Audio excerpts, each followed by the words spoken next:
Hello. അപ്പോൾ ഇന്ന് രാവിലെ എഴുന്നേൽക്കാൻ ഞാൻ ഇത്തിരി വൈകിയിട്ടുണ്ട് കേട്ടോ. സൂര്യൻ ഇങ്ങനെ ജനലിൻ്റെ ഉള്ളിലോട്ട് വന്ന് എത്തി നോക്കാൻ തുടങ്ങിയിട്ടുണ്ട്. അങ്ങനെ ഞാൻ ഉഴുന്ന് ദോശയും സാമ്പാറും കേട്ടോ ഇന്ന് ഉണ്ടാക്കാമെന്ന് വിചാരിച്ച്. ഞാൻ ഇന്ന് എന്താണെന്ന് അറിയില്ല, കുറച്ച് ലേറ്റ് ആയിട്ട് കേട്ടോ എഴുന്നേറ്റത്, വല്ലാതെ ഉറങ്ങിപ്പോയി. അങ്ങനെ ദോശയൊക്കെ ഉണ്ടാക്കി കഴിഞ്ഞതിന് ശേഷം ഞാൻ ചെടിക്കൊക്കെ വെള്ളം നനച്ചു വിട്ടാൽ പിന്നെ ഒരു ഉച്ചയാകുമ്പോഴത്തേന് കണ്ണ് വല്ലാതെ ഷടി പിടിച്ച് കരയാൻ തുടങ്ങി. ഞങ്ങൾ ഇന്ന് ഉറങ്ങിയിട്ടേ ഉണ്ടായിരുന്നില്ല കേട്ടോ, എന്താണെന്നറിയില്ല.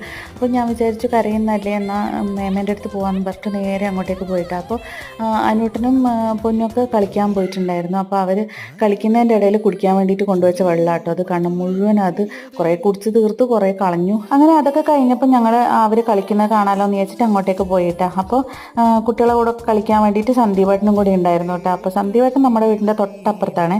അങ്ങനെ കുറച്ച് നേരം അവിടെ നിന്നതിന് ശേഷം നമ്മൾ തിരിച്ച് വീട്ടിലേക്ക് തന്നെ വന്നു. പിന്നെ മീനിനെ കണ്ടു കഴിഞ്ഞാൽ കാണാൻ ഒട്ടും സൗകര്യം കൊടുക്കില്ല കേട്ടോ. അവിടെയുള്ള കല്ല് മുഴുവൻ അതിൽ പെറുക്കിയിടും. അപ്പോൾ ഇത്രയേ ഉള്ളൂ. ടാറ്റാ.